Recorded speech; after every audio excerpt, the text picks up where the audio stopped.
Interesting. So we probably should get started. I don't know at this time. Can you guys hear me? I've been fooling with Yep. my microphones. Heinrich has requested AI notes. Is there anybody on board who has an issue with us having AI notes collected No, and the only keeping thing I would say is I've got a little experience in playing with them, and they need to be gone over pretty carefully after carefully? the fact. But yeah, And I don't have time, so Heinrich, it's up to you. If you want AI notes, you're collecting them, you're Uh, saving them, and you are editing them. Okay? okay, I don't recall doing that at all, so that's So, number one.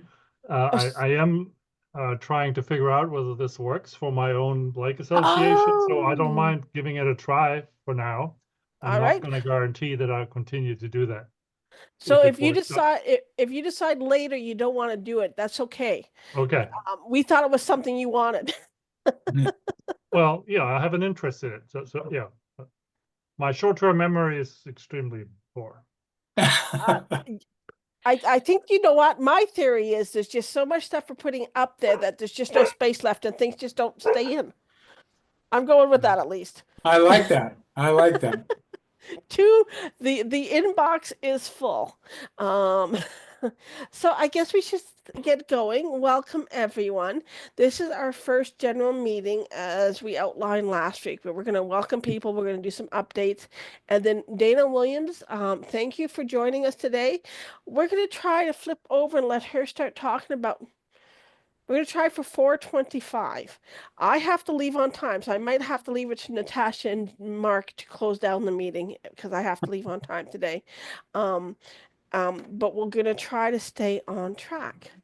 Now, as for group, as steering committee updates, I don't have any other than to sadly let everyone know that Brandy has informed us that Loon Watch is again in flux because the Northland College is closing end of the semester. So, which is sad to hear that Loon Watch is, Yeah. which is one of the beginning programs for the Loon Survey, for Loon surveys across North America, is in that position. So that's sad news to know. And I appreciate Brandy reminding us of that. But that's about all the news that I have to share. Anybody else with anything to share? I think for those people who just got on, I should mention we were chatting with Brandy just a couple of minutes ago, and one of the things she mentioned is, Loon Watch is hoping to find a new home in the future. So Brandy, unless I'm misspeaking on this, if any of you have any great ideas, you chat with Brandy. Okay. So moving forward, subcommittee quick updates. Subcommittees are so new. I don't think we have a lot to update. I am going to remind everyone that we need to know who wants to do what. And this is not going to work unless people sign up and become involved. And perhaps some of you have already signed up to the subcommittee leaders, but I'm putting the subcommittee interest form in there as well, so that people have it and they can sign up. We have a small group today. I have got some regrets from people who are busy today, so that might make a play. But fish loom safe and nesting platforms. Fish loom safe, Natasha? Not Natasha. Yeah. Do you guys have any updates to share? Just I'm looking for a co-lead for this subcommittee, and then we'll try to get it going from there once we get someone else on board. All Yeah, right. And I wish somebody from Maine Audubon or LPC was on today just because they've done so much work in that area, but we'll pester them. Okay. I think Yeah. it's Okay. probably a bad time of year for everyone. We're probably all Yeah, ramping up, I'm yeah. thinking. Now Jay is not with us today. So we can't ask for an update on the other committee unless Sheila, are you his co-lead? Yeah, and Sherry's here too. Okay. We actually got something done. Oh wow. So Jay has put together a list of some really good questions to ask organizations that, do A&Ps. And I think he's putting that into the Google Drive. And then Sherry and I made a list of, we just brainstormed A&P do's, don'ts, and maybes. And so far that was just shared between Sherry and Jay and me. I did it as a Word doc, and but I could change that to a Google Doc so it could go onto the drive. And let me just see what Jay wrote in his email. So he said, I was able to start a series of questions for a questionnaire that might be helpful to us in order to gauge the variation among organizations in their use of platforms, and to determine points of discussion among the stewardship working group, and perhaps come up with some best practices in association with our do's and don'ts. And then he's got a link to the Google Doc. I believe everyone has editorial access to add, remove items. Perhaps we can let the rest of the subcommittee members know where it is. Yeah, because there was some, a lot of the people on the subcommittee were busy. So it was just Jay and Sherry and I that met that week. And then we're going to reschedule, or actually schedule, another meeting for May 12th at 4 p.m. Eastern. So Jay's going to schedule that meeting for the subcommittee. Sherry, do you have anything to add to that? Oh, your microphone's off. Yeah, there we go. Yes, two other things that I found. Tracy Hart just did a whole webinar on rafts. Oh, yeah. And it's on their website in Maine Audubon. Was very well done, lots and lots of information. And she also had like a raft timeline and everything. So that I'm sure is available. Yeah, it just was really good and very thorough, very detailed, exactly when to put them out, you know, what were some of the best kinds that they know about. And then the other thing I was going to mention is that the new loon guy in Minnesota for the DNR, his name is Tim Mitchell. He did send out, with all of our loon surveys, he sent out a loon nesting platform tips. And again, those kind of included a bunch of do's and don'ts and things to consider. And then on the back, very interestingly, he did a picture of the loon in the front on a natural nest, and the nesting platform in the back not getting used. But anyway, so yeah, so there's another, you know, and that would also be on the DNR, Minnesota DNR website. I don't know if Natasha had anything else. Nothing to add. I talked to Tim a few times in the last week through email and phone. He's really a good guy. He is really on top of things. And so we had a problem with that one nesting platform last year that was the DNR model that had the rope, you know, that became detached and around a loon. And so initially they were thinking that, you know, there's no problems with that design, but then he emailed me and said they've decided that they do want to make some changes to the design. And so he's got the recommended changes, but not until everybody pulls their platforms out in the fall, because they're already out now. But one of our platforms on our chain, I had some concerns about, because it wasn't like that fencing material on the base wasn't adequately covered. And the ropes looked really wonky, and he actually went right out and they redid the nesting material, and they redid the ropes and got everything secure. So I'm really impressed with him. And I don't know, that's, I guess, all I have to add. Okay, it sounds like you guys are in a really good place. If you want to drop that link into the chat, or maybe I can add it to the notes, or if you want to share with the group. I think I was supposed to be part of that meeting, but I'm not so sure I got a calendar invite for it. So perhaps that's something we have to make sure everybody gets, is the invite to the meeting as well. I think for some reason, Kathy, we thought you couldn't go to that meeting. There Which was a date conflict. was it? I don't even remember which date. Oh, here comes Jay. I did work. Was it Easter weekend? No, it wasn't on the weekend, but Jay's scheduling the next meeting if you want to be on that. Yeah. Yeah. And that's actually one of the reasons I have to leave today is I have to go and help work the election this afternoon. So I have to get out of here on Ah. time. Oh, we'll- That's important. Yeah. We are going to break the rules and have our highest voter turnout ever at this election. Good luck. This is an important election. And we'll go there, no politics today. I just have to go Okay. work it. Okay, so that's great. So if you or Jay, who's here now, want to drop that link in for anything you want to share, when you're ready to do your tips and stuff, both Natasha and I have access to that same stylized format that we use for the fact sheet we've already done.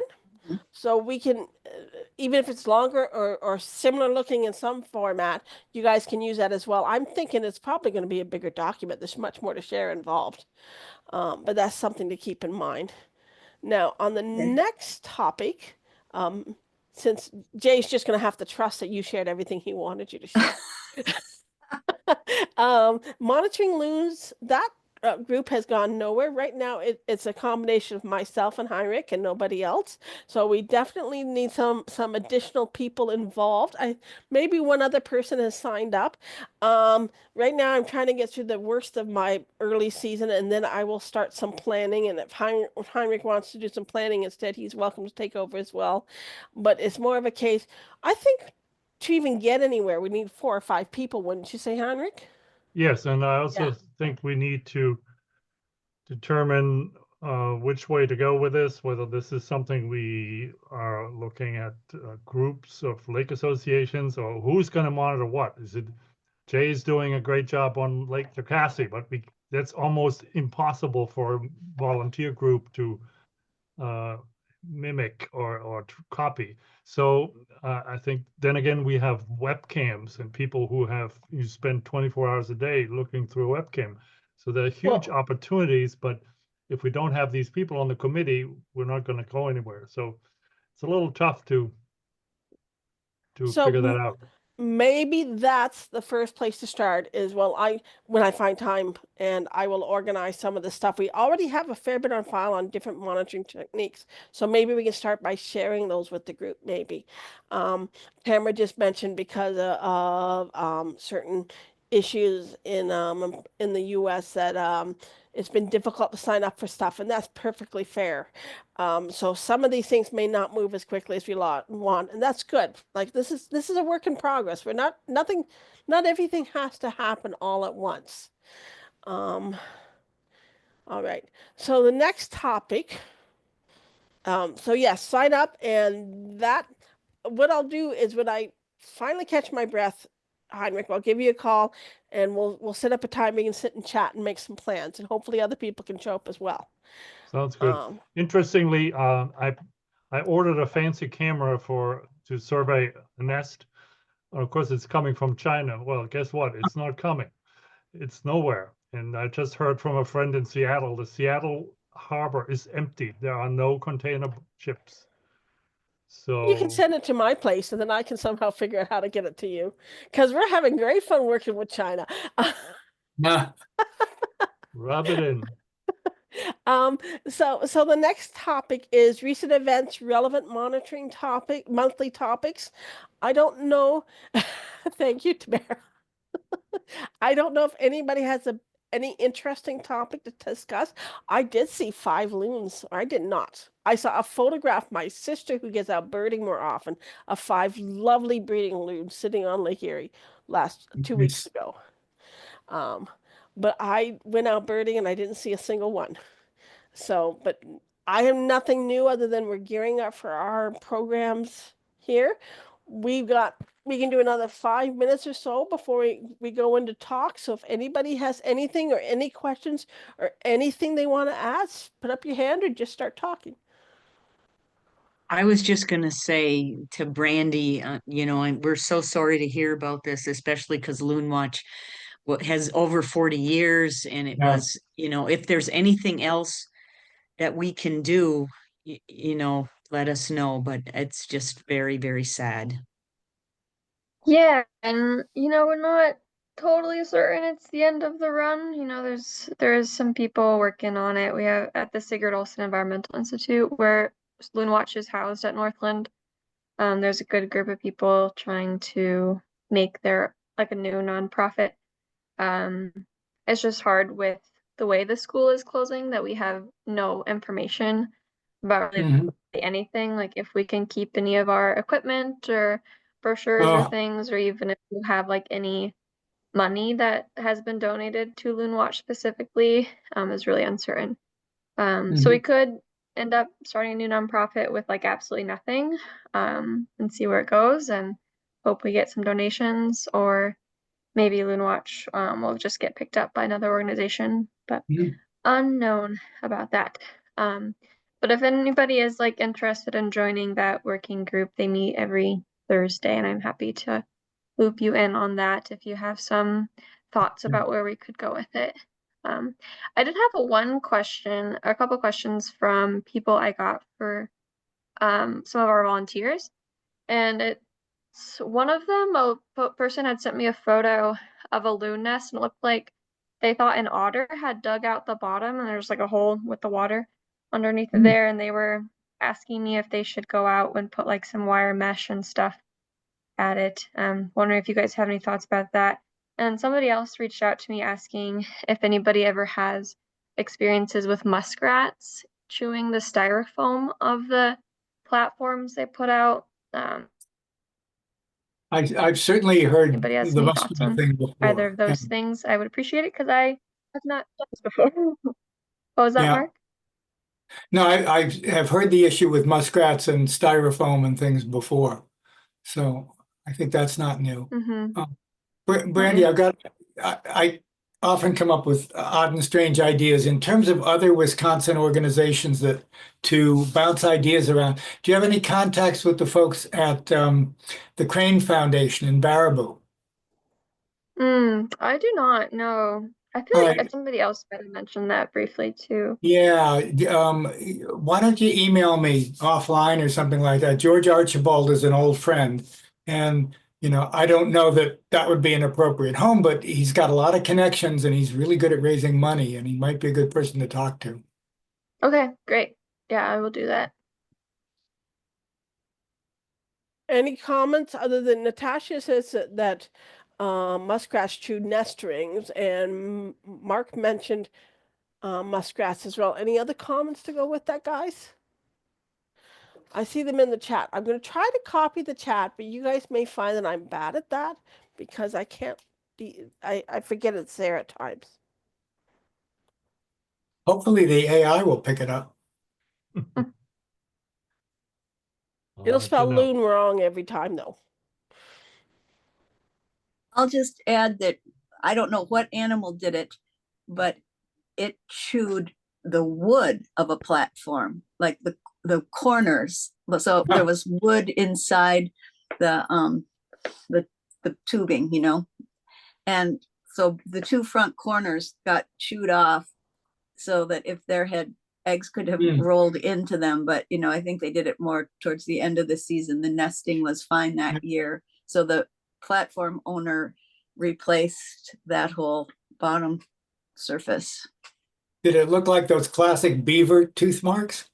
I didn't look very closely, Okay. I just saw that it was really bad, and Yeah. they were able to fix it. And they really did a great job of trying to use as much of the old platform as possible so that, because they wanted the loons to think it was the same. and they saved the, the muck and everything and plants. So it was good.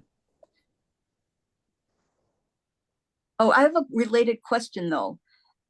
So it was a natural nest that some loons had on our chain last year, and over the winter beavers took it over and have built a big den lodge there.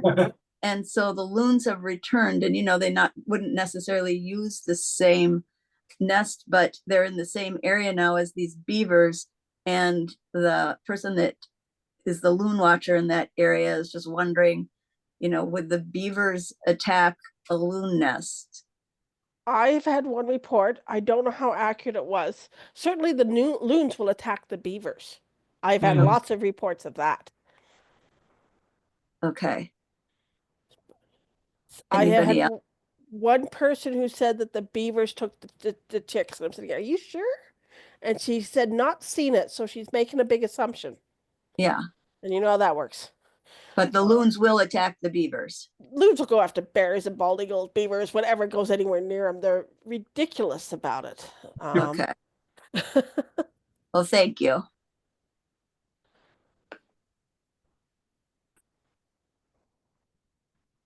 Anything else that people want to ask or share?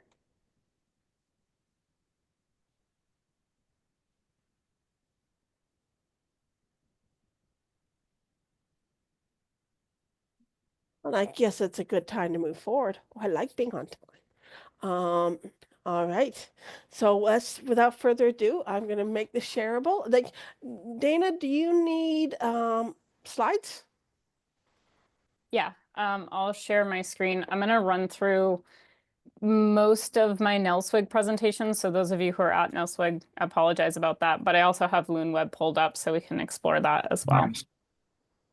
So what we're going to do is we're going to let Dana share for a few minutes, and then I'm just going to give you a few seconds and give you a look at how breeding checklists work for nature counts and share that as well, just to give you a different idea. It's very different from Dana's program, but I thought you might find it quite interesting.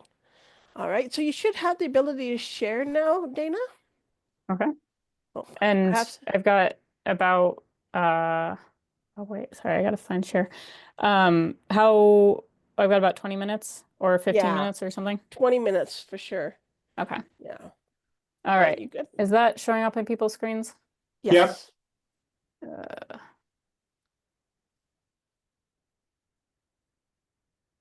we go. Okay. All right. So, oh, now I can't see you. Okay. Hopefully nobody asks me questions because I can't see you anymore. Let me see if I can bring that back. Okay, there we go. Okay. So, for those of you who didn't meet me at NELSWIG, my name is Dana Williams. I'm the new community science coordinator at the Vermont Center for Eco Studies, which is the parent organization for the Vermont Loon Project. And today I'm going to be talking through, like I said, this is the project that I showed at NELSWIG. It's something that we're pretty excited to be working on, which is an effort to move some of our administrative processes for the VLP online in a system that we're calling LoonWeb. And we're still in some of the early stages of development for this, but I wanted to take you through the progress, including a little bit of progress we've made since the conference, and then some of our future goals for this project. And this project is designed for the state of Vermont, which is quite small in comparison to a lot of your other loon programs. But one thing that we are hoping to do is that we'll be able to kind of standardize our data collection to other loon projects. And if this is scalable, we're happy to work with you on expanding it to other systems. So just to start off, I wanted to introduce the 4 main projects of the VLP because that's kind of the names that I'll be using in the presentation today. And they're all going to sound very similar to everything else that everyone in the loon community does. So the first one is Loon Count, and that's the annual population census, which we do on the 3rd Saturday in July. And then we have Loon Monitor, which is that seasonal monitoring effort measuring nesting success by pairs. Third is Loon Manage, which is protecting the population with rafts and signs. And then Loon Rescue involves the effort to recover injured or dead loons for treatment or autopsy. And all 4 of these projects are, for VLP, are run entirely by our 2 seasonal loon biologists, Eric Hansen and Eloise Girard. And as well as we have over 350 enthusiastic loon volunteers. And our goal for LoonWeb is to take some of the administrative burden off of Eric and Eloise from our current data collection process, which involves a lot of emails, while also trying to maintain the strong personal connections that keep our volunteers engaged with the project.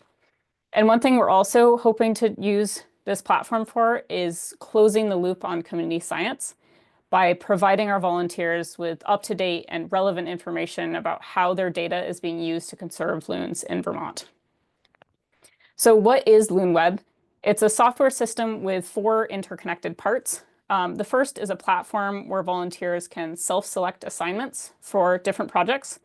And this online sign-up reduces the amount of time that's spent with the biologist emailing back and forth with volunteers about what their assignment is, and it reduces it to just a few simple steps that take the volunteers like 2 minutes. And it has the added bonus of maintaining an up-to-date list of volunteers and locations that Eric and Eloise can use to create schedules for their own fieldwork and for our staff fieldwork. And it also easily integrates into our development team software. Volunteers also have more agency in being able to choose a water body that they're hoping to do loon surveys on that fits kind of their needs. And they'll also be able to view what other volunteers are doing, which helps them connect them better with kind of the broader VLP community in the state. So the second part of LoonWeb is a platform for online data entry. So this platform will make it more clear what volunteers should be collecting when they're out on surveys, while still providing them with space to share fun extras like, stories of funny or strange incidents or videos that you've probably seen from your volunteers. This platform will be available on cell phone that they can take out into the field, and it does work offline. Or they can, take notes on paper and then bring it back to their computer and input it at home. And with having this kind of easy to use data entry, we'll have more flexibility in being able to introduce new loon research questions. And a huge plus that we currently don't have is that when we put data through an online data entry app, it's going to go directly into the third part of LoonWeb, which is our queryable database. And this reduces the amount of time that Eric and Eloise are spending pulling data from volunteer emails and eBird lists. And this database also provides a structure that'll make it easier to conduct analyses on the data for publication, and also rapidly calculate some of the summary statistics that Eric uses for his reports. What we're also excited about is that having an open source database means that this data can be added to GBIF for global open access use by other researchers. Also, having constant access to our own data leads us to the last part of LoonWeb, which is the Data Explorer.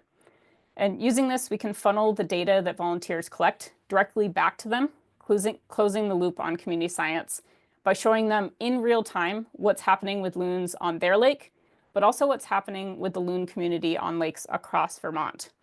This will help them see how their efforts are playing a part in conservation of the loons across the whole state, while also helping them to make conservation decisions on their own lakes.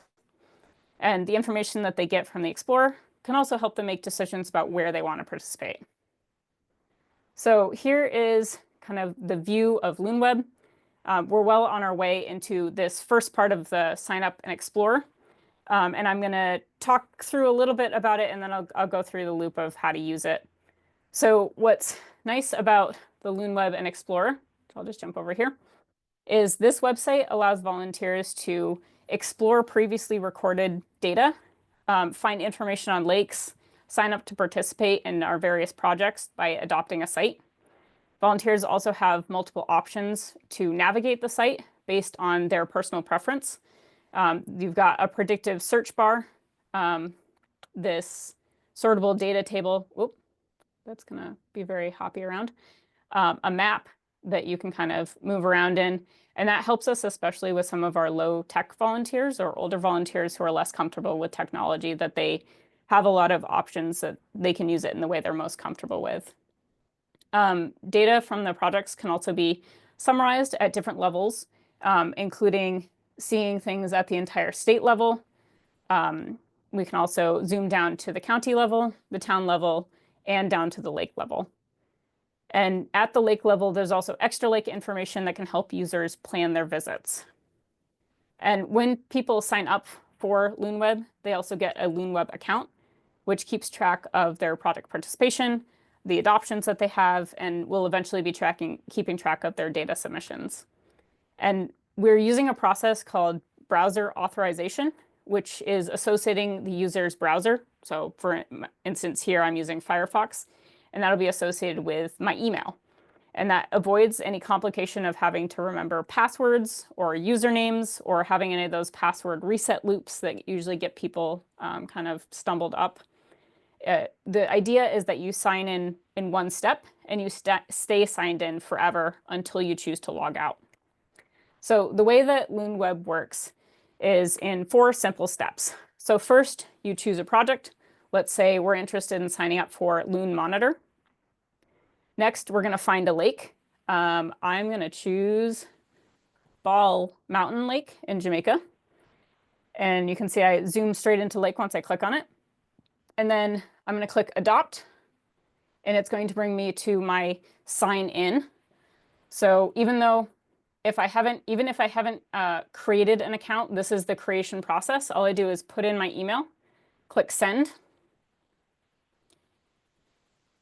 And then once it pops up here, you can see all the emails that I haven't answered today. I've got this Loon Monitor volunteer sign-in email that comes through. I click Sign in to Loon Monitor. It's going to open me up into a new tab and bring me straight to my adoption page. So I'm going to choose a display name, and this will be what will be shown to kind of publicly on the Loon web page for adoptions. It'll be associated with my lake. And then I agree to communications consent and data use consent, and then I hit adopt.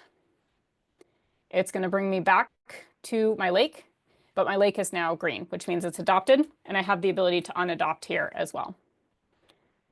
So that is the kind of general gist of that, and we'll go through, if you've got questions, we can go through more how to use that and different features that are on it in a bit. So while that's what we've gotten through so far, we just finished our beta test with a volunteer and a staff focus group to kind of work out bugs and figure out other things that we can add or that maybe we don't need, things that make it confusing, and kind of figure out that process. And we're going to be launching the Sign Up and Explore in a couple of weeks to all of our returning and new Loon Count and Loon Monitor volunteers. So we're hoping that that process goes well. So this summer, we're also planning on working on our data entry app. We would like to be using the Loon Count data entry app this summer on July 19th. We'll see whether we get there. And just some kind of fun things about the data entry app is, like I said, it will be available offline or online, so with or without cell service. So volunteers can use the app however they want, whether it's in the field or in the car or back home on their computer. Another thing is, like many different apps, eBird or like Strava, if you use that for hiking, we'll have the ability for volunteers to turn on an optional GPS track. So they'll be able to view a map of the lake through the app and then see where they have gone and looked for loons and also where they have seen loons. We're also hoping to integrate media into it. So having the ability to upload photos or short videos or make recordings as well. We would like to integrate voice memo recording just to give people an easier way to kind of dictate long comments. And then we're also planning to do live Loon Count updates. This is something I'm hoping to do as a way to, as throughout the day as volunteers upload their data related to Loon Count, we'll be able to watch across the state of Vermont as those different lakes kind of fill in, and just as a engagement kind of thing. So we're also hoping by next year, we'll be working on the Loon Monitor data entry app. This is going to be an extension to the Loon Count app. So asking for extra data beyond just how many loons did you see. We'll be having pin drop locations for nests so that Eric and Eloise can know exactly where nests are. We'll also be able to flag certain things for Eric and Eloise to look at. So if someone reports a mortality, that will go straight to Eric and Eloise's email, and they'll know right away when that's been submitted. And then we're also planning to do providing volunteers with access to live loon status updates. So information about how the loons are doing on a lake in real time. We are trying to figure out what sort of like loon privacy settings we're putting on there, whether we want to we're not going to let everybody in the public know about where nests are, but we're trying to figure out, when do we put up information about chicks? Is that drawing attention to the lake and harming the chicks in any way? So we're still in talks about that. But if anyone has any ideas, I'd love to know. And then we're also going to make some updates to the sign up and explore. We're going to try and flesh out that account and user profile so that it gives the user more information about, how many observations they've gone out and done, how many surveys, some of those like year-end wrap summary statistics that people really like to see. We also are going to be updating our lake data to hopefully include things like boat launches, so other information that's important for volunteers to use when they're making visits. And then we'll also be adding the last two projects, which is Loon Manage and Loon Rescue, so that Eric and Eloise will have all of their stuff online. So that's the end for the presentation. I'm going to see if I can get you all back. That didn't help. Okay. Show video panel. Okay. Yeah, so that is kind of the basics for LoonWeb. I know I went through that maybe a little fast. So if anyone has any questions or wants me to go through more about LoonWeb, I'm happy to share my screen again and oh, no, it's still sharing, and go through more of the features that we have on here. I think I will show mine first, if you don't mind, Dana, and I think then we'll get lots of questions. Okay. So if people, I'm going to try to show mine, and mine is going to be on my phone. So you're going to see me playing with my phone once I figure out how to share here. This one there. And so in many ways, what we're doing is similar to what Dana just showed you. I'm just showing you a different angle at it. I'm going to show you a checklist approach, which is what most of the Nature Counts data is collected as. Nature Counts is a beast. Nature Count presently has 248 million records in it. It has 924 data sets, and it has like many of those things that Dana was talking about. It has a full information sharing package, things like that involved, exploration package, depending on the data and the control you have on your data. I think you're going to find our privacy settings might be a little stronger than what Dana's planning, and that probably relates to the Canadian and the European privacy settings for data, which I think are a little bit stronger. So I don't think you'll ever see us having pop up and saying this particular person is surveying here without their direct permission. But I'm going to start you off there. I'm going to go into Nature Counts. And then you're going to see, first off, there's a lot of options. And right now we're looking at manage. I'm going to go to manage projects, and you're going to see we have several in there that are involved with the collecting data. And I'm going to choose the Ontario Breeding Bird Atlas because I think it's a neat example of what we could do. And then I'm going to enter data, and I'm going to do some test data here, and then beg forgiveness later. And I'm going to do general atlasing data. And first thing it says is to find the location. And I'm going to say that I'm collecting data right at my house here. So if anybody wants to know where I live, that's where I live. I'm going to select that location. And so now it knows exactly actually, that's not my location. It's putting me way down there. I want to be here. So we're going to select that location.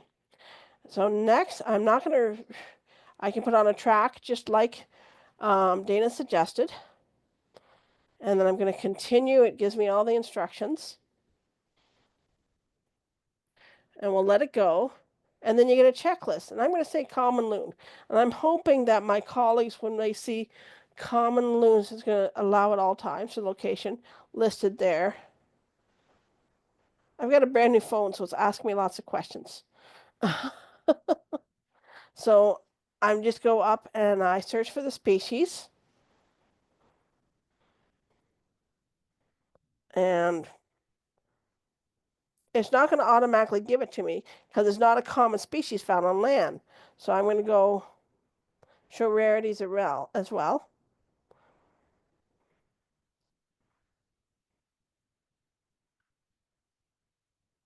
It's not coming up with that. So you just have to go down until you find, I guess, there is a pop-up menu there for keyboarding in. Maybe I have to do it this way. Maybe because I've done this trick, I have to do this. And it says common loon there. And I can say, yes, that's what I have. And I saw one loon. Actually, no, let's say we saw 4. And details, we can go into details and just say loons were sitting in nearby pond. I'm just going to go for that for now. And you can also go in breeding evidence here, and this is the biggest thing to do. And this is you can put in a lot more details.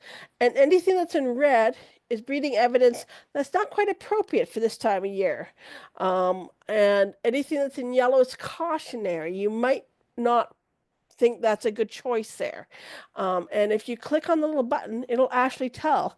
So if P is this pair, and it's telling me, be careful. You can't be sure it's a pair when you put the data in, things like that. And so we're going to say,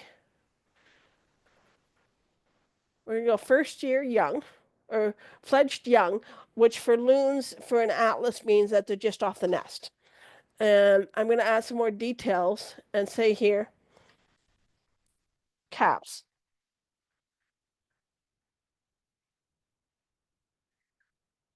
And the reason I'm doing that is because this is actually saving it right into the main database. And then you can go through and you can look for other species and see if there's any other species you want to record and do the same thing. And then you can review and enter the data and stop the track. So it's a great way to collect breeding evidence on birds connected with a coordinate without having to put and it's used by many programs. So that's just another way of looking at this data. So it all depends on what data you're trying to collect. Data is great for that whole single state package for loon collections, and I think it's an excellent program to work with, but I just wanted to show you a different option. Now, no questions yet listed for, does anybody have any questions for Dana?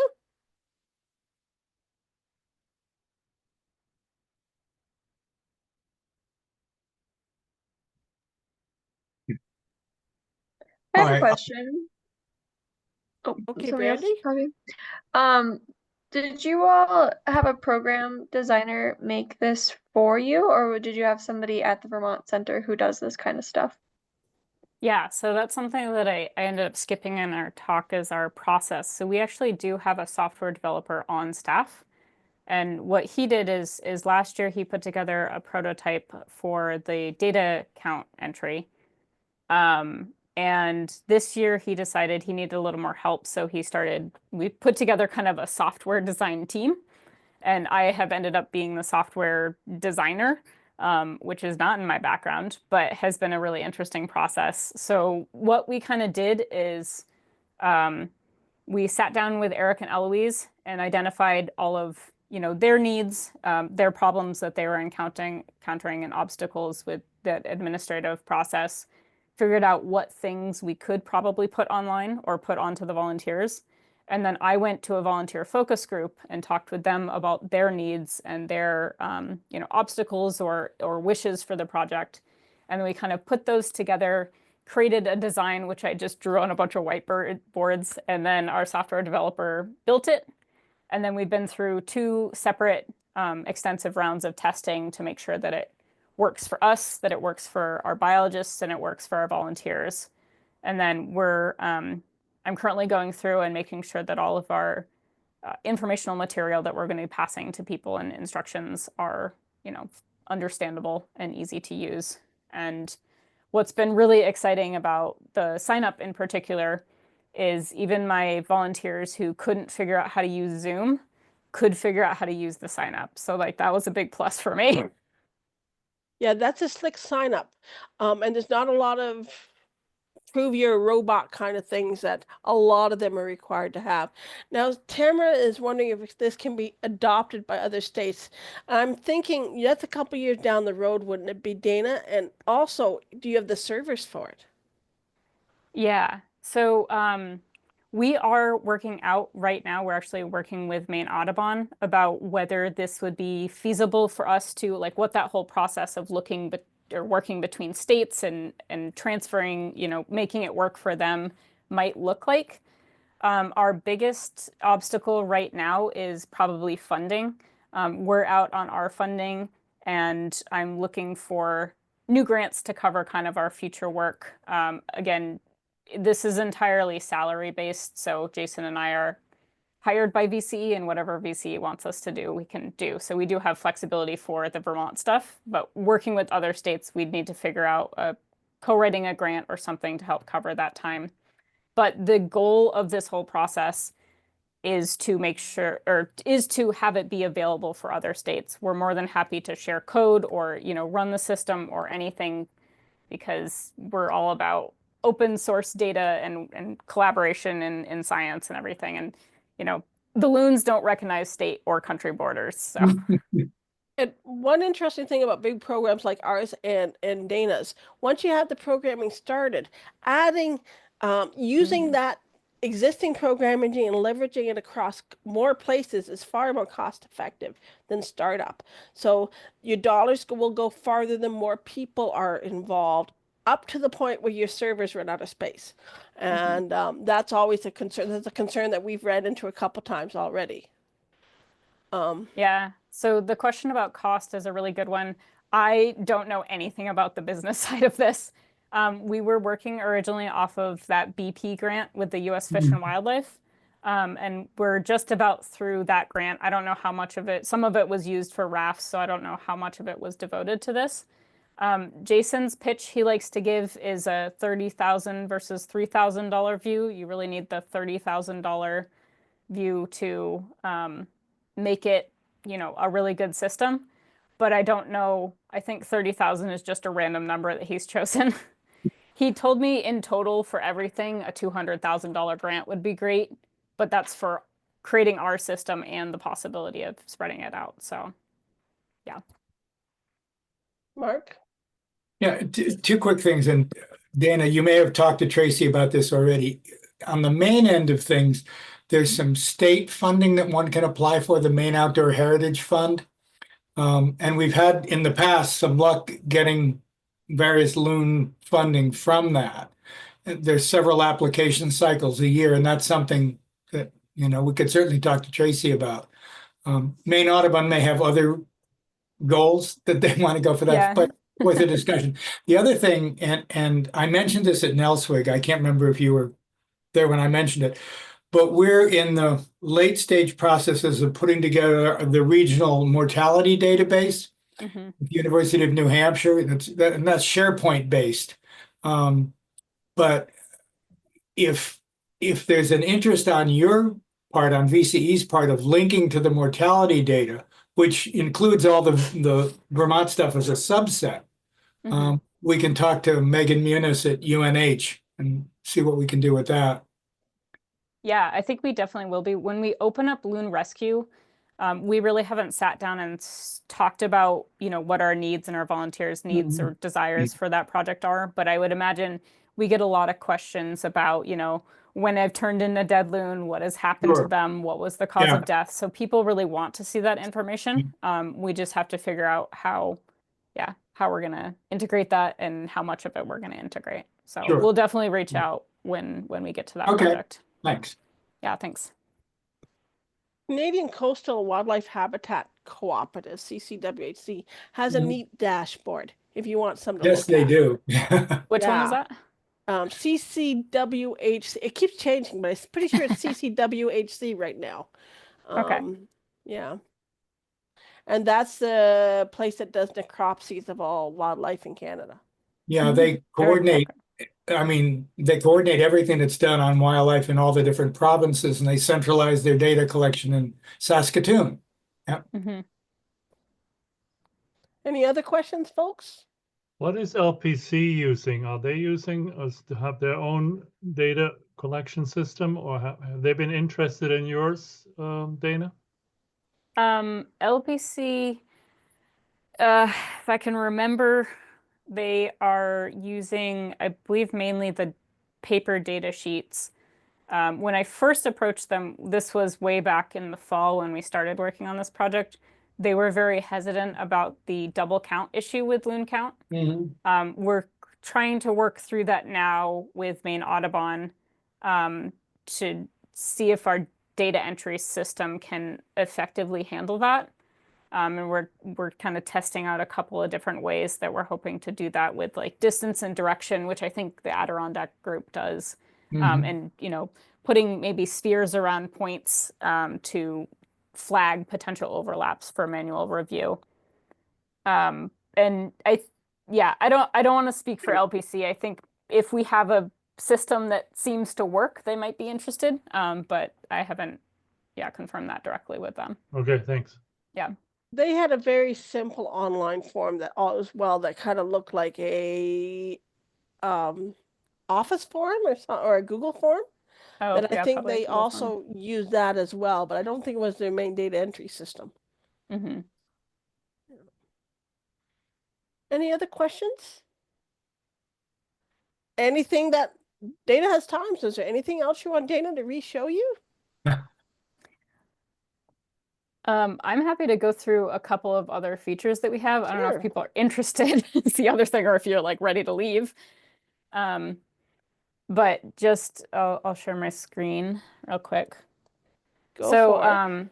a couple of things that we are excited about is, so when we, for instance, go down to county level, you can see the summary of what's happening at the county level for the birds. And then you can also see all the lakes in the county and when they were last occupied by loons and last surveyed by people.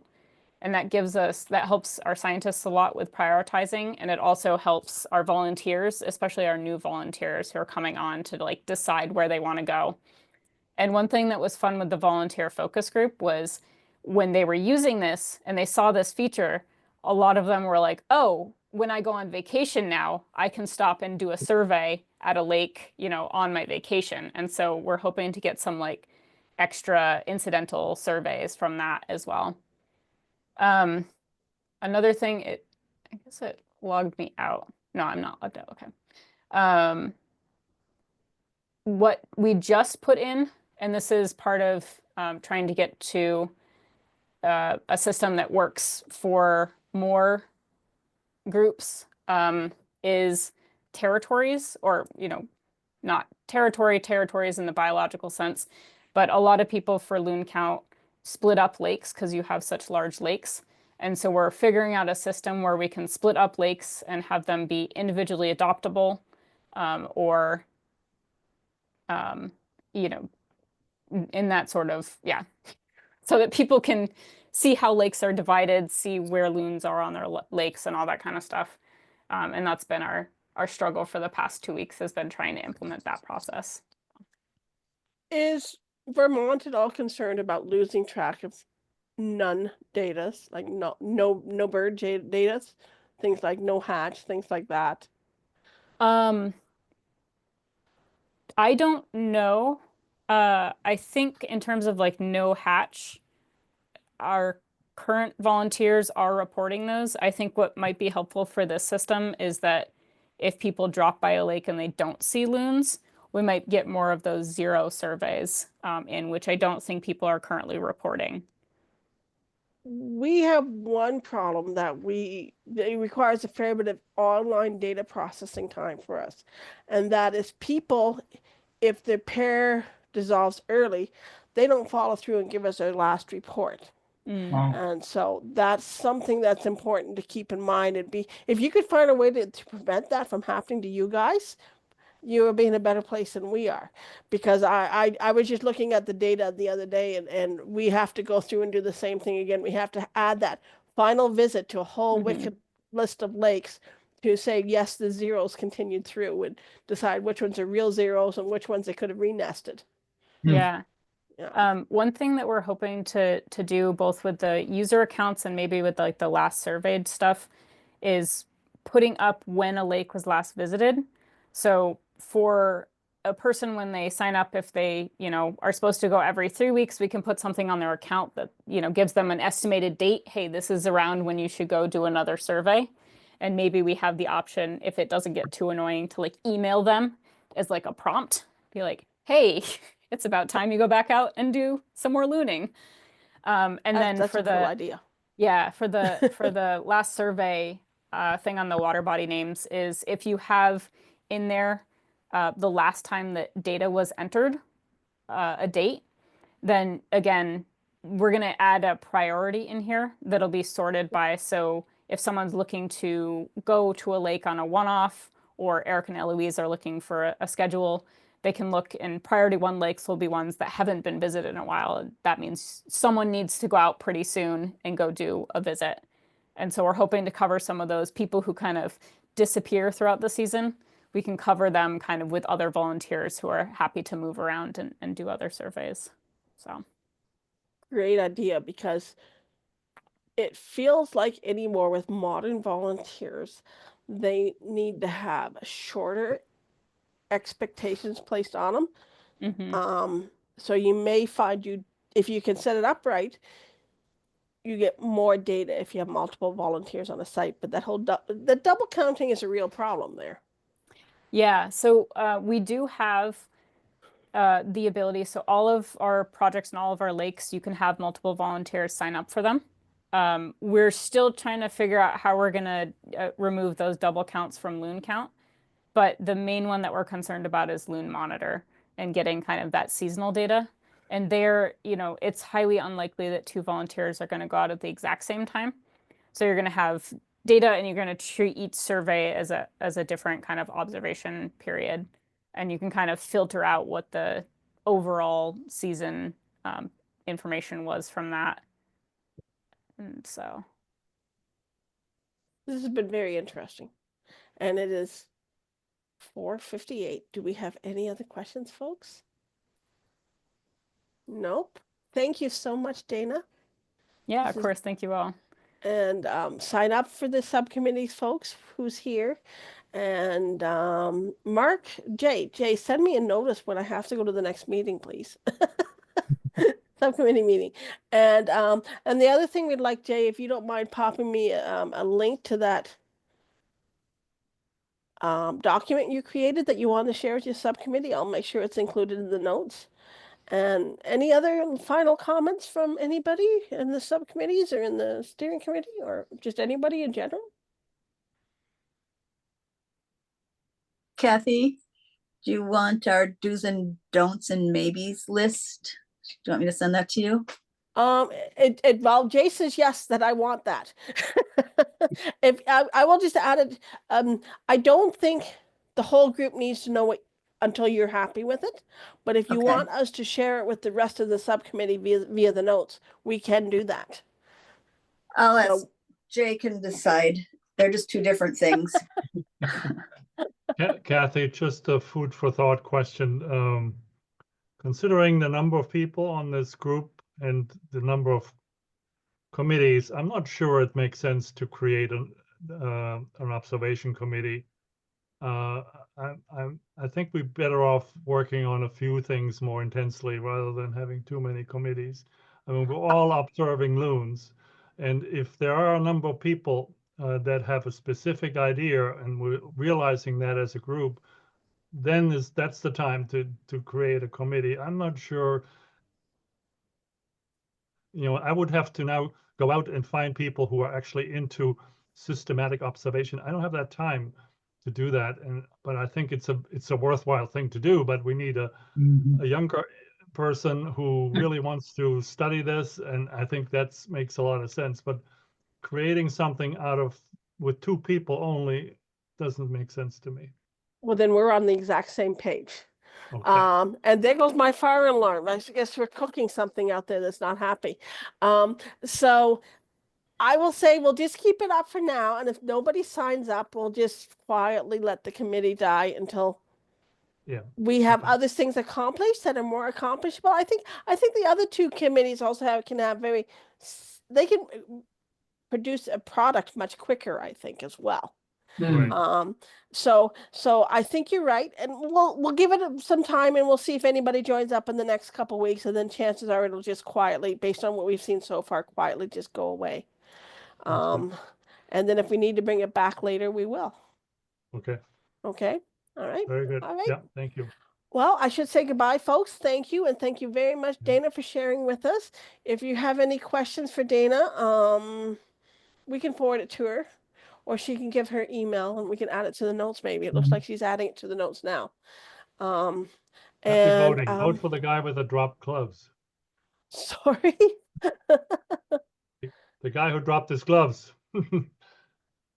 And The ice hockey oh, parallel. there you go. oh, well, we don't want somebody who's going to fight all the time, but elbows up is No, okay.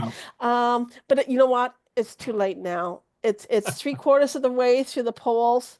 I'm just going in to help count because we've had so many people with 82% turnout. They're worried about getting the countdown, so they're giving me 4 hours of pay to count tonight. And you guys, just like we will hear around midnight tonight, who our new prime minister is, and Okay. I will add Dana's email to our notes. And have a great week, everyone. Yeah. Kathy, Yep. this is this is being recorded. I would like so you'll send us a link. Yes, it'll be slow though. I just got the last That's link. okay. Yeah. I just want to share it with our state coordinator for loons, the new data ideas, so that she's working on it now. Michigan Loon Preservation Association. Great. So, Yeah. yep. Okay. Thank you so much. No problem. And Dana's got to talk on the Nelswig links as well. Okay. Yeah. Great. All right. Thank I will you. make sure that happens. All right. Goodbye, everyone. Okay. Thanks a lot. Bye-bye. Bye.